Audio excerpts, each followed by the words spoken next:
पत्रकार भोपाल से जुड़ रहे हैं, उनका रुख कर लेते हैं। रविंद्र जी, सबसे पहले तो बहुत बहुत स्वागत करती हूँ इंडिया न्यूज मध्य प्रदेश छत्तीसगढ़ पर आपका। रविंद्र जी, तीसरे चरण के चुनाव आज हो रहे हैं, वोटिंग उसको लेकर जारी है, जहां आम जनता एक तरफ वोट डालने के लिए पहुंची, अपने मताधिकार का प्रयोग करने के लिए पहुंची हुई है, तो बड़े बड़े चेहरों के पहुंचने का सिलसिला भी यहाँ पर शुरू हो गया है। मध्य प्रदेश की अगर सियासत की बात की जाए तो अब तीसरे चरण के चुनाव को लेकर किस तरह की हलचल देखने को मिल रही है?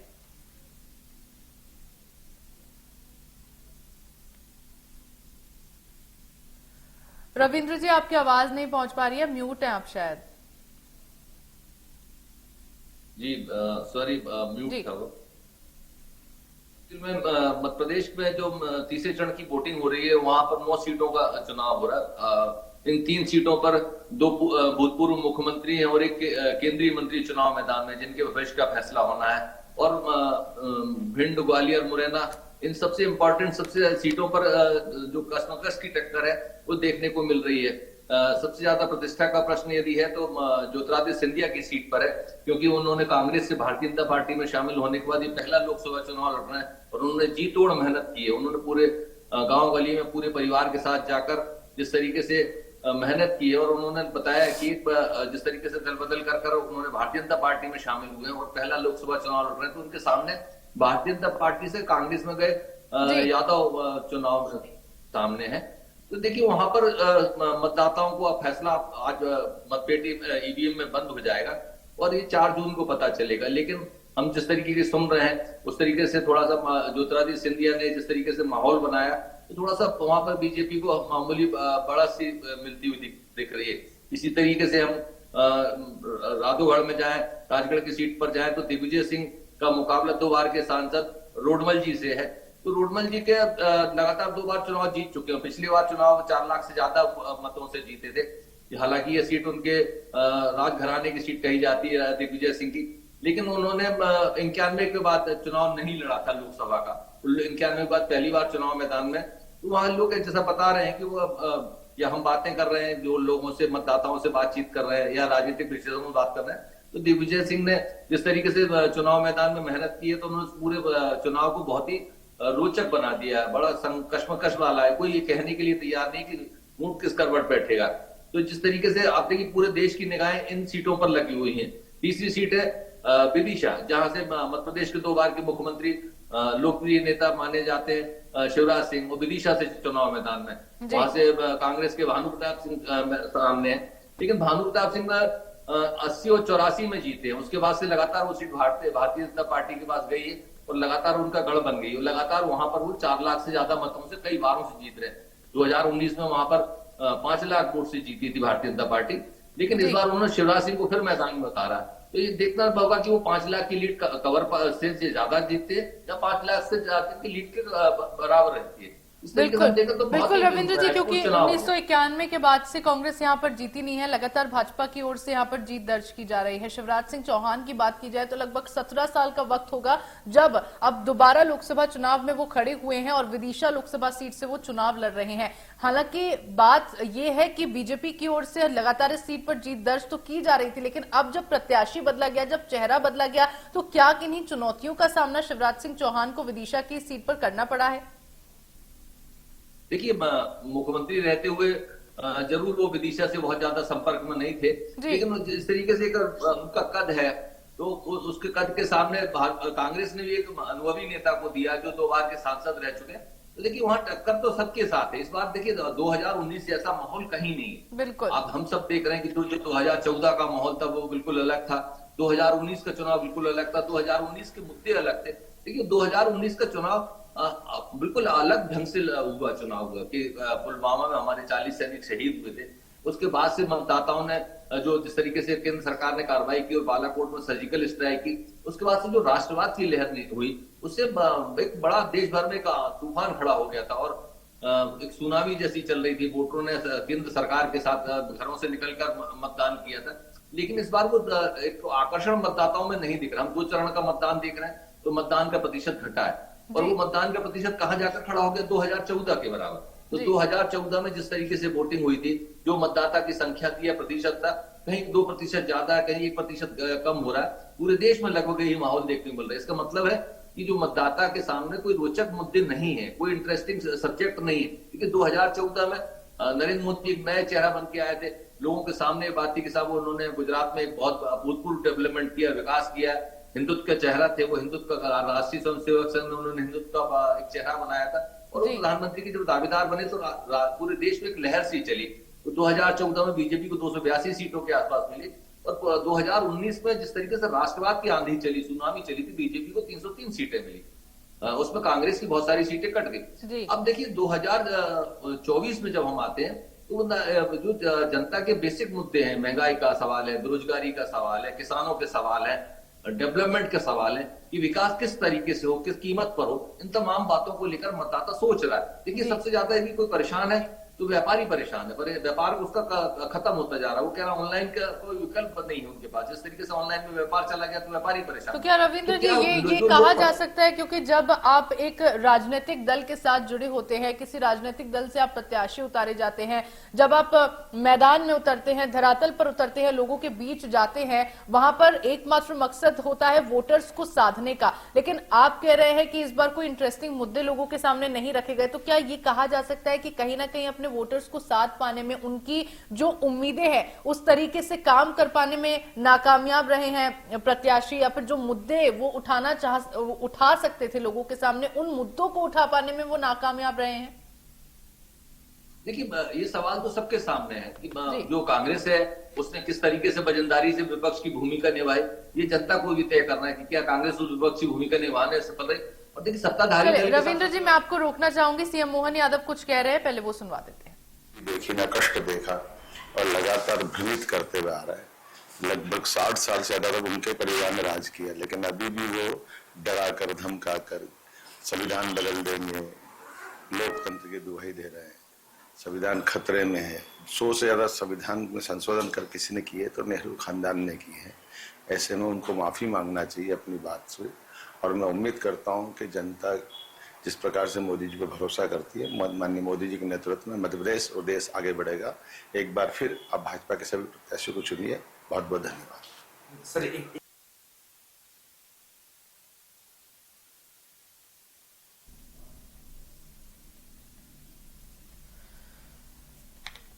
ठीक है, तो रविंद्र जी देखिए, मोहन यादव अभी बोल रहे थे, उन्होंने भी यही बात बोली कि कांग्रेस की ओर से लगातार यही दावे किए जा रहे हैं कि संविधान को खत्म किया जा रहा है, लोकतंत्र की हत्या की जा रही है। क्योंकि देखिए चुनाव का जब प्रचार प्रसार चल रहा था तब लगातार कांग्रेस की ओर से यही दावा किया जा रहा था, और आज भी यही बात कही जाती है कि भाजपा अगर आएगी तो संविधान को खत्म कर दिया जाएगा, संविधान को बदल दिया जाएगा, लोकतंत्र की हत्या हो जाएगी।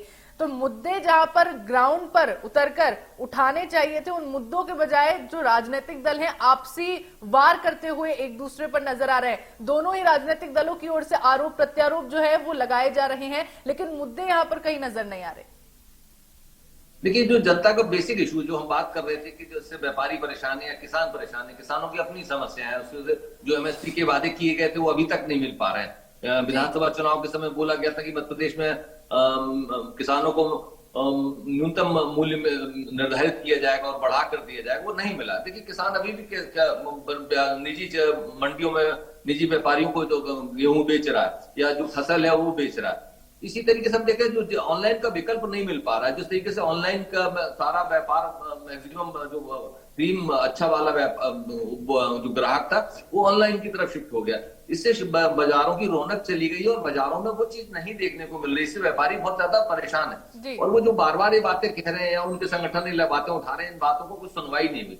इसी तरीके से जीएसटी में भी बहुत सारी असमानताएं हैं, विसंगतियां हैं। उन विसंगतियों को दूर करने के लिए केंद्र सरकार जरूर लगातार 150 से ज्यादा संशोधन उसमें कर चुकी है, और अब भी उसमें संशोधन की जरूरत महसूस की जा रही है। तो देखिए जीएसटी को जिस तरीके से लागू किया गया उससे भी व्यापारियों ने, तो अब ये सवाल ये आता है कि क्या लोगों ने इस आधार पर वोट किया है, ये सबसे इंपॉर्टेंट सवाल है। अब हम सबको जिस तरीके से हम देख रहे हैं कि 2019 में राष्ट्रवाद की आंधी के लोगों ने निकलकर वोट किया था, क्या इन मुद्दों को लेकर भी वोट किया जा रहा है? यदि वोट किया जा रहा होता तो वोट प्रतिशत बढ़ता है, लेकिन वोट प्रतिशत बढ़ा नहीं। इसका मतलब है कि जो विचारधारा से कमिटेड वोटर है वो तो निकल रहा है, लेकिन जो फ्लोटिंग वोटर है वो कितना निकल के बाजार में मतदान केंद्रों तक पहुंच रहा है, ये सबसे बड़ा सवाल है। तो अब देखिए जिन मतदान केंद्रों में वोटिंग कम हो रही है वहां पर सबसे ज्यादा चिंता की विषय दोनों दलों के लिए, चाहे वो कांग्रेस हो चाहे भारतीय जनता पार्टी हो, या अन्य दल हो, आम आदमी पार्टी हो, बहुजन समाज पार्टी हो, इन सब के सामने सबसे बड़ा सवाल आ गया कि मतदाताओं को कैसे निकाला जाए। यदि सरकार से नाराजगी तो घर बैठ जाने से ही काम नहीं होगा, उनको बूथों तक ले जाना चाहिए ना। तो विपक्ष क्या नाराज वोटर बूथ तक ले जा पाया? इस सवाल का जवाब हमको 4 जून को पता चलेगा। लेकिन जो हम देख रहे हैं, जो कमिटेड वोटर है दोनों पार्टी का, वो तो निकल के आ रहा है, लेकिन फ्लोटिंग वोटर्स में वो उत्साह नहीं नजर आ रहा है। इसकी वजह ये कि वो उसमें जो हताशा का भाव दिख रहा है या निराशा का भाव दिख रहा है। जिन मुद्दों को लेकर वो सोचता था कि हमारे सामने कोई विकल्प आएगा, लेकिन ना महंगाई का कोई विकल्प आ पा रहा है, ना बेरोजगारी का कोई विकल्प निकल पा रहा है, ना किसान अपनी समस्याओं का कोई समाधान निकाल पा रहा है। और इसी तरीके से जो व्यापारी है वो भी अपना तरीके से कहीं ना कहीं असंतुष्ट है।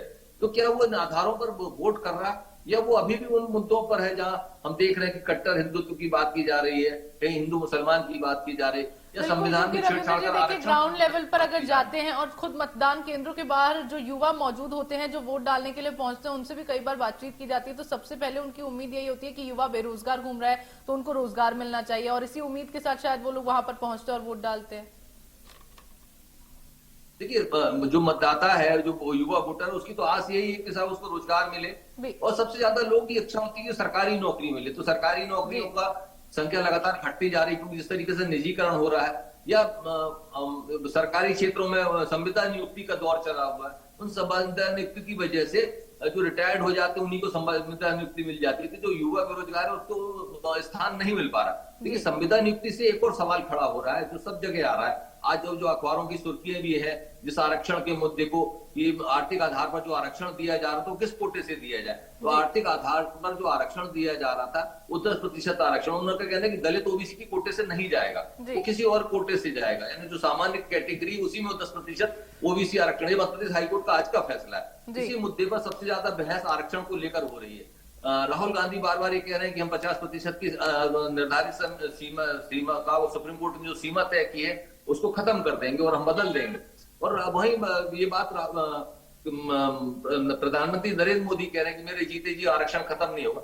लेकिन इन बातों में कहीं ना कहीं कोई बहुत सारा वो है, सरकारी नौकरियां लगातार घट गई और निजी क्षेत्र की और सारी तमाम जॉब चले गए। तो क्या वहां आरक्षण है? नहीं, वहां आरक्षण नहीं है। तो आरक्षण के सवाल पर जो विसंगतियां हैं, उस पर विषयों पर भी यहाँ इस चुनाव में बहस हो रही है।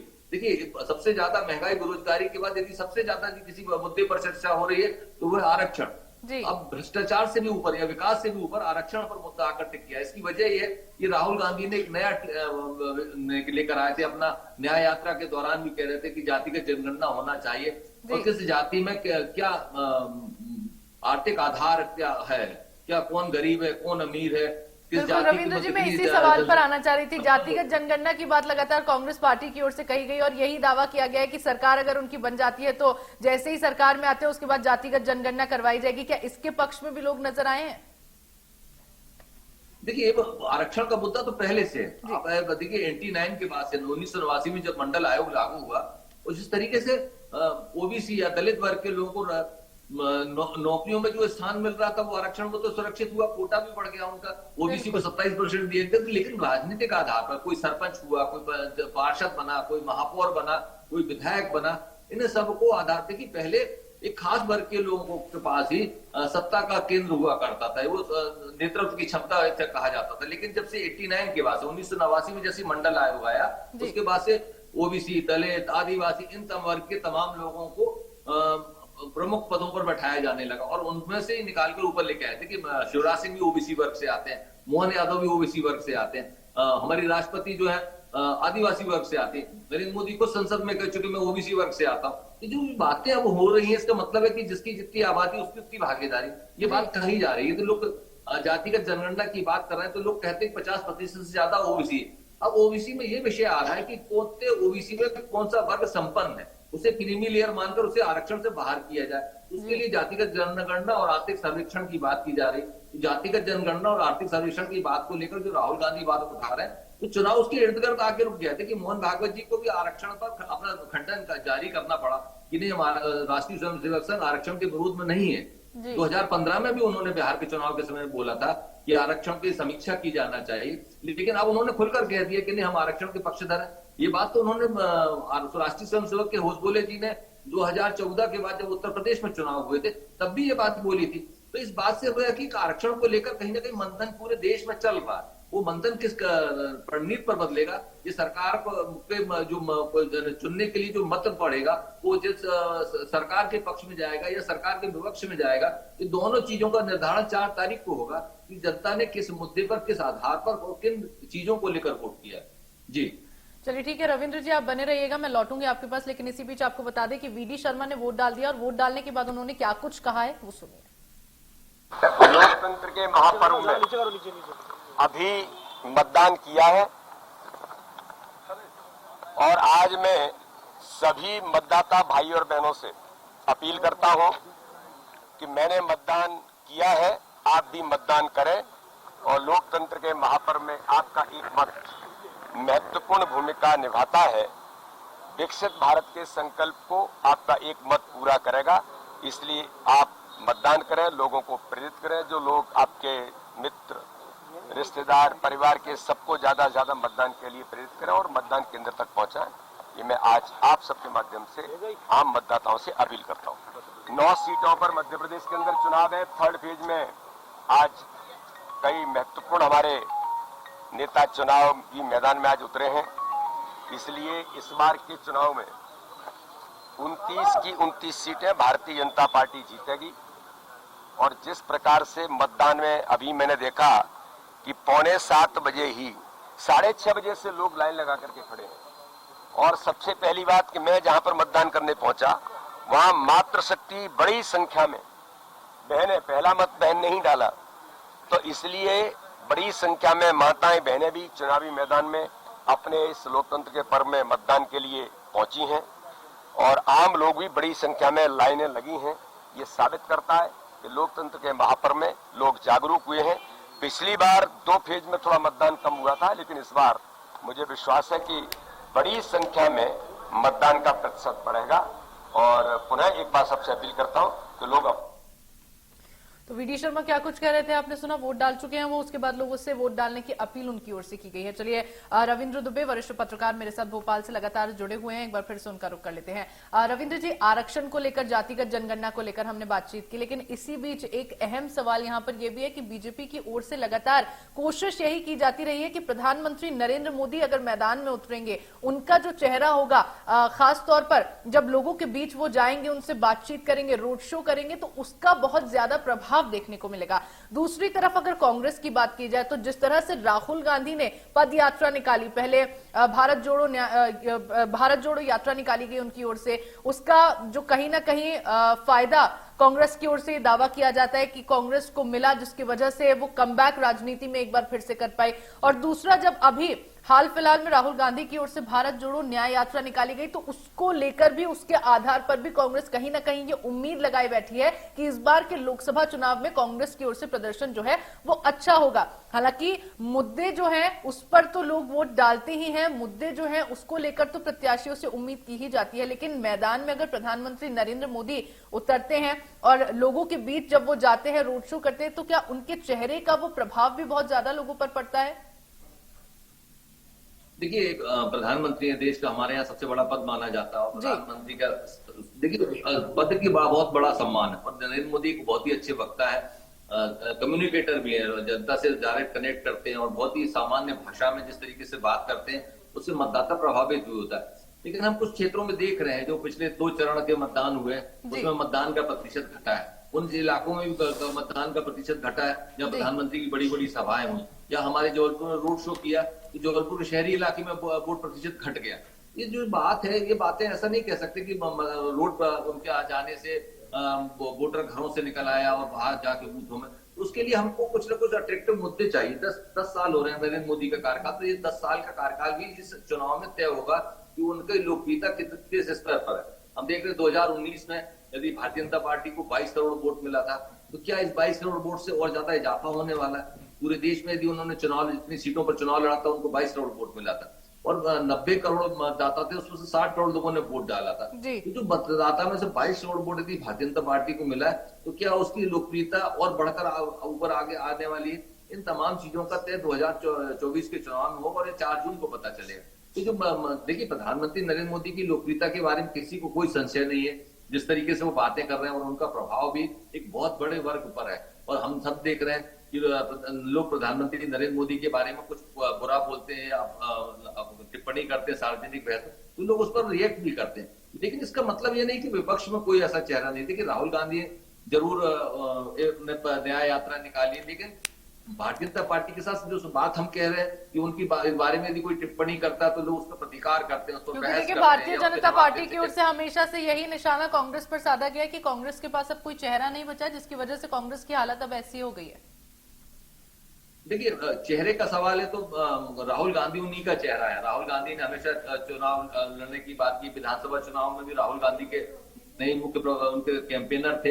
हालांकि राष्ट्रीय अध्यक्ष खड़गे जी हैं, मल्लिकार्जुन खड़गे जी हैं, लेकिन उसके बावजूद भी राहुल गांधी उनके मुख्य कैंपेनर है। जिस तरीके से हम और आप बात कर रहे थे कि उन्होंने न्याय यात्रा निकाली, वो न्याय यात्रा मध्य प्रदेश से भी निकली थी। तो विधानसभा चुनाव में हालांकि कांग्रेस हार गई, लेकिन 4 राज्यों के चुनाव के यदि वोट देखें तो भारतीय जनता पार्टी और कांग्रेस के बीच में वोटों के बीच में कोई अंतर नहीं था। 4 राज्यों में यदि प्रधानमंत्री नरेंद्र मोदी का चेहरा था, तो यहाँ राहुल गांधी के नेतृत्व में चुनाव हो रहा था। अलग अलग क्षेत्र चुनाव लड़ रहे थे कांग्रेस के। यहाँ कमलनाथ थे, वहाँ भूपेश बघेल थे, वहाँ राजस्थान में मुख्यमंत्री थे, और रेड्डी वहाँ तेलंगाना में लड़ रहे थे। इन सबके बावजूद भी कांग्रेस और भारतीय जनता पार्टी के बीच में वोटों में अंतर यदि देखा जाए तो कांग्रेस को 10 लाख वोट ज्यादा मिले। यदि 4 करोड़ कुछ वोट भारतीय जनता पार्टी को मिले तो 4 करोड़ कुछ वोट कांग्रेस को भी मिले, लेकिन उन्होंने 10 लाख ज्यादा वोट लेकर सिर्फ एक राज्य में सरकार बनाई।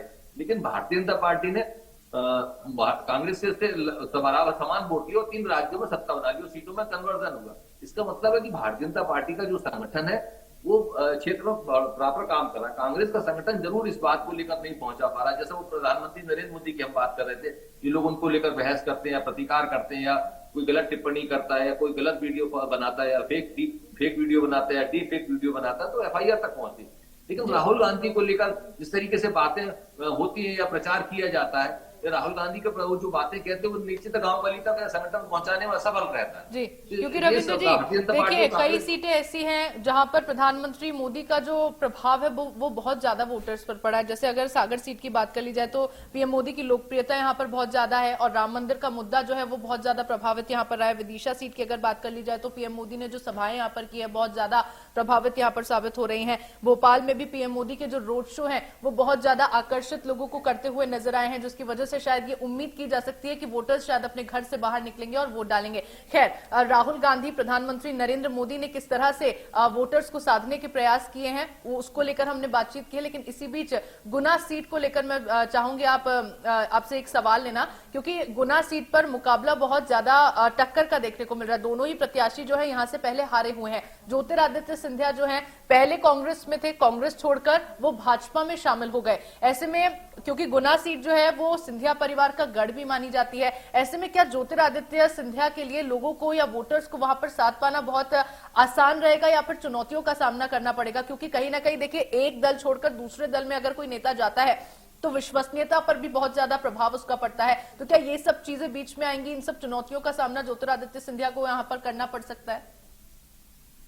देखिए, जो कार्यकर्ता कल तक ज्योतिरादित्य सिंधिया को राजा महाराजा कहकर आलोचना करता था, आज उन्हें उनकी जय जयकार करना पड़ रहा है, तो ये मन में बात तो भाव आएगा ही कि साहब हम जिनको कल आलोचना करते थे, जिनसे हम राजनीतिक संघर्ष या प्रतिद्वंदी मानते थे, वो आज हमारे नेता बनकर बैठ गए हैं। तो वो बात सवाल आता है। देखिए, कोई आदमी है तो इंसान विचारधारा के लेवल पर यदि वो चालों से बचपन से यदि वो भारतीय जनता पार्टी से जुड़ा है और अचानक वो आकर वो उनका ज्योतिरादित्य सिंधिया या वहां पर कोई भी नेता उनको नेता बन जाएगा जिसके खिलाफ वो आलोचना करते थे, तो उनके पास वो जवाब देने को नहीं होता है। लेकिन पार्टी का विषय होता है या संगठन ने निर्णय लिया, राष्ट्रीय नेतृत्व ने निर्णय लिया, इसलिए उन्हें स्वीकार करना पड़ रहा। लेकिन जो सांसद थे पिछली बार केपी यादव, वहां देखिए गुना सीट पर यादव बाहुल्य इलाका है, ऐसा कहा जाता है। यादवों का एक बहुत बड़ा वोटर है, समाज है। तो अब देखिए ज्योतिरादित्य सिंधिया को जिन केपी यादव ने हराया था, ऐसा कहा जाता है कि वो उनके कर्मचारी हुआ करते थे, उनके वाहन चालक हुआ करते थे और उन्होंने उनको परास्त कर दिया। अब वो जो सांसद बने उसके बाद से उन्होंने ज्योतिरादित्य सिंधिया को तो परास्त कर दिया, लेकिन अचानक वो भारतीय जनता पार्टी में आ जाते हैं और उनके नेता बनकर उनकी टिकट काट दी जाती है और ज्योतिरादित्य सिंधिया को मिल जाती है। ऐसे में भारतीय जनता पार्टी से कांग्रेस में शामिल हुए यादवेंद्र यादव को कांग्रेस उम्मीदवार बनाती है। यादवेंद्र यादव के पिताजी भी राष्ट्रीय स्वयंसेवक संघ से जुड़े रहे हैं, उन्होंने भी भारतीय जनता पार्टी के लिए लगातार काम किया, वो भी वहां से विधायक रह चुके हैं। यादवेंद्र सिंह भी विधायक रह चुके हैं और अब यदि उनको टिकट मिली है तो क्या यादव का वोट बैंक जो था या जो यादवों का जो वोट है, जो नाराजगी की वजह है, जो केपी यादव को टिकट कट जाने से, क्या वो सही में वोट बैंक बूथों तक पहुंच पाएगी? क्या वो यादवेंद्र यादव उसको अपने ओर आकर्षित करने में सफल हो जाएंगे? यदि ऐसा होता तो ज्योतिरादित्य सिंधिया के लिए थोड़ा सा संकट का घड़ी रहेगी। लेकिन जिस तरीके से प्रधानमंत्री नरेंद्र मोदी ने वहां पहुंचकर बोला है कि ज्योतिरादित्य सिंधिया के बारे में प्रचार किया है, तो हम देख रहे हैं कि वहां उन्होंने कोई पार्टी कार्यकर्ताओं को मैसेज देने की बात की है कि ग्वालियर, भिंड और गुना को बड़ी जवाबदारी मिलने वाली है। ज्योतिरादित्य सिंधिया यहाँ से बहुत बड़े नेता बनने वाले हैं और उनको एक बड़ा पद केंद्र सरकार में दिया जाएगा। उन्होंने इशारों में बहुत सारी बातें की और ज्योतिरादित्य सिंधिया की बहुत ज्यादा तारीफ भी की। तो देखिए, इस बात को लेकर मतदाता कितना ज्यादा प्रभावित होता है, या मतदाताओं में क्या जो भारतीय जनता पार्टी का कोर वोटर है वो वोट ज्योतिरादित्य सिंधिया को करेगा या नाराज होकर बैठ जाएगा, दोनों बातें सामने। यदि ऐसा होता है, देखिए ऐसा भारतीय जनता पार्टी में जरूर ये बात हमको देखने को मिलती है कि कोई उनकी पार्टी में आता है, उसका मतदाता भी उसको वोट करता है। देखिए, एक विधायक के रूप में यदि संजय पाठक कटनी से चुनाव लड़ते हैं, तो वे कांग्रेस से चुनाव लड़ते हैं तो 5,000 से कम वोटों से जीतते हैं, लेकिन तुरंत विधानसभा चुनाव कुछ महीने बाद ही वो विधायकी छोड़कर भारतीय जनता पार्टी में शामिल हो जाते हैं। तो उनकी जीत जो है वो 1 लाख के ऊपर पहुंच जाती है, 1 लाख के आसपास पहुंच जाती है। भारतीय जनता पार्टी का वोटर एक्सेप्ट कर लेता है। लेकिन वही भारतीय जनता पार्टी छोड़कर सांसद मधु भगत वहां से बालाघाट से चुनाव लड़ते हैं कांग्रेस से, और वो हार जाते हैं। ये कांग्रेस का थोड़ा सा नेचर है कि कांग्रेस का कार्यकर्ता वो जो निकलता है फिर घर में बैठ जाता है, लेकिन भारतीय जनता पार्टी का कार्यकर्ता और वोटर जो है वो वोट करता है। तो देखिए, यदि ज्योतिरादित्य सिंधिया के पक्ष में भारतीय जनता पार्टी का कोर वोटर यदि निकल के वोट करेगा तो उनकी स्थिति मजबूत होगी। और यदि वो वोटर नाराज है और जो जिन मुद्दों पर लेकर बात हो रही है वहां पर भिंड, मुरैना, ग्वालियर, गुना में, यदि वो मुद्दे वहां पर हैं, तो यदि जातिगत समीकरण वहां काम करेगा तो ज्योतिरादित्य सिंधिया को तकलीफ भी हो सकती है। चलिए, थोड़ा सा जी ठीक है रविंद्र जी, मैं लौटती हूँ आपके पास, लेकिन इसी बीच आपको बता दें कि भिंड से सांसद संध्या राय ने वोट डाल दिया और वोट डालने के बाद उन्होंने क्या कुछ कहा है वो आपको सुनाते हैं। मैंने अभी भी अपना मतदान किया है और सभी क्षेत्रवासियों से, सभी मतदाताओं से, नव मतदाता से, सभी में मतदाताओं से निवेदन करती हूँ कि वे अपने मत का उपयोग जरूर करें। देखिए, ये भारतीय जनता पार्टी चूंकि माननीय मोदी जी के नेतृत्व में और हमारे माननीय मुख्यमंत्री जी के नेतृत्व में जो बहनों के लिए जो कल्याणकारी योजना है, ये उसका असर है। और जिस तरह बहनों को सशक्तिकरण करने के लिए, उनको आत्मनिर्भर बनाने के लिए हमारी दोनों डबल इंजन की सरकार काम कर रही है, ये उसका भी लगता है कि बहनें उत्साहित हैं अपना मत का उपयोग करने के लिए।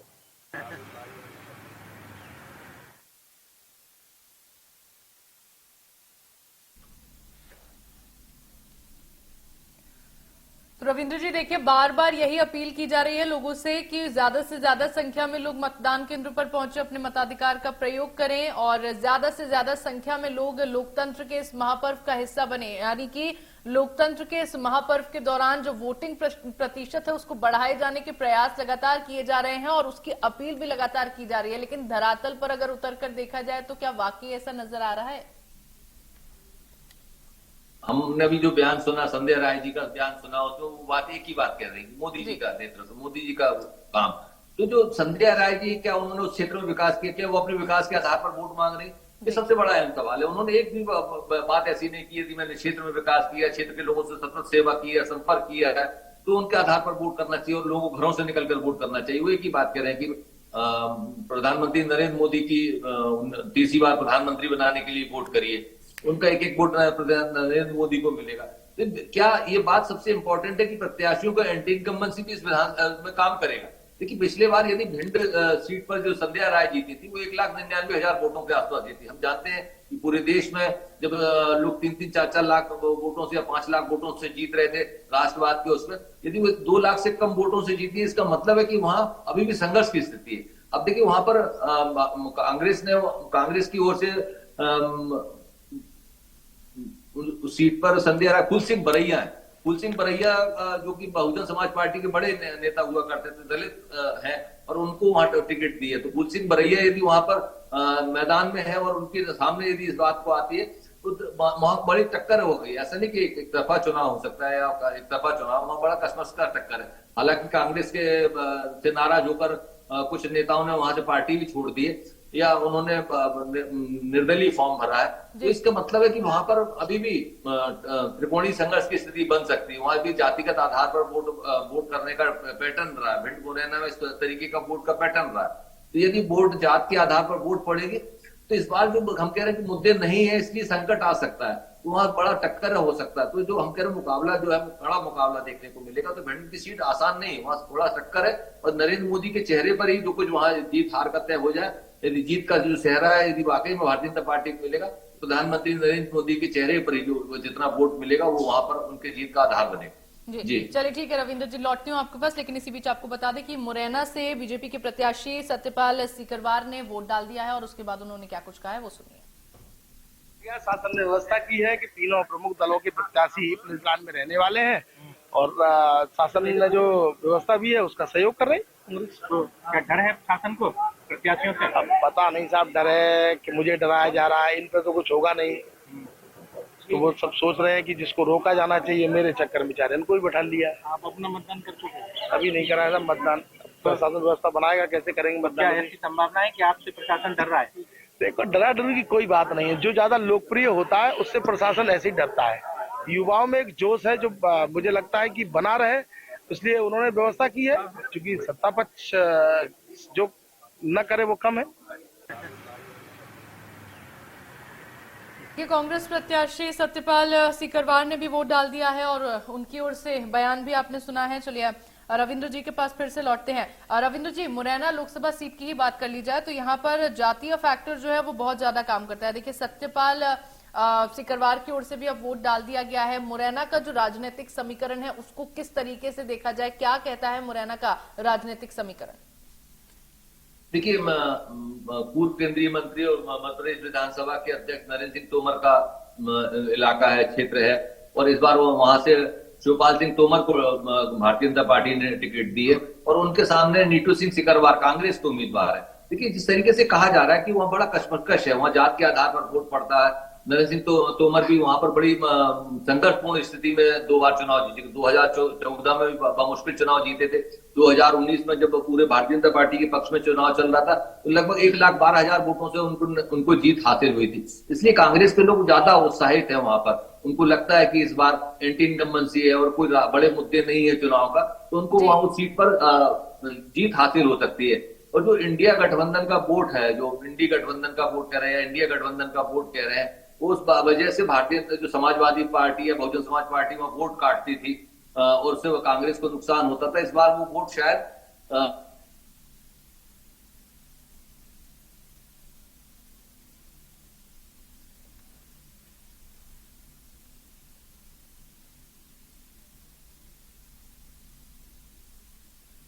रविंद्र जी, आवाज मिल पा रही है आपको?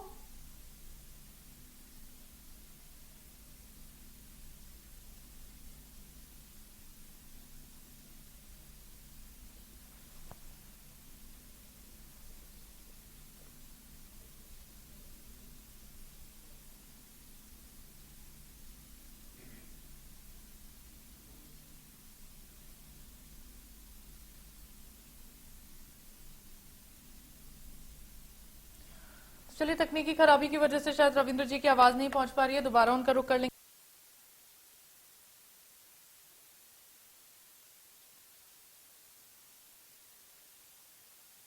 9 सीटों पर चुनाव हो रहे हैं।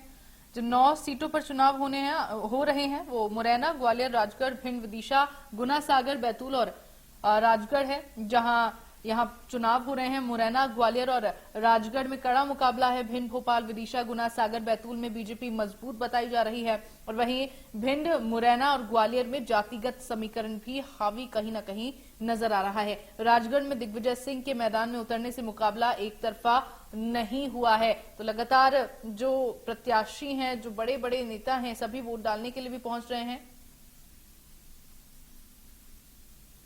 और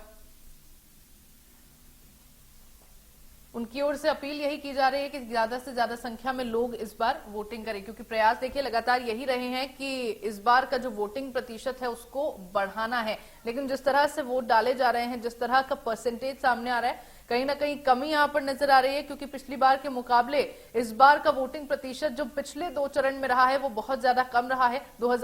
2024 के मुकाबले वो वोटिंग प्रतिशत कहा जा रहा है, लेकिन 2019 के मुकाबले वो वोटिंग प्रतिशत जो है वो इस बार घटता हुआ नजर आया। तो इसीलिए सभी की ओर से यही अपील की जा रही है और यही कोशिश की जा रही है कि जो वोटर्स हैं वो ज्यादा से ज्यादा वोट करें, और यही अपील सभी प्रत्याशियों की ओर से, सभी नेताओं की ओर से की जा रही है। तो छत्तीसगढ़ की 7 सीटों पर मतदान आज हो रहा है और 9 सीटें मध्य प्रदेश की हैं जिस पर मतदान हो रहा है।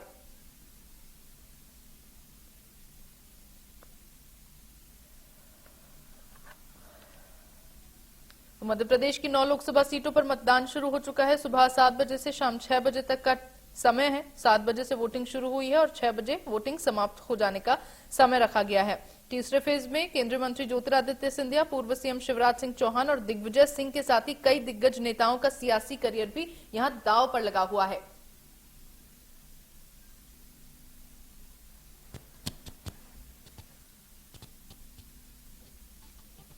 चलिए इसी बीच एक बड़ी खबर सामने आ रही है जहां सीएम विष्णुदेव साय ने पूजा की है।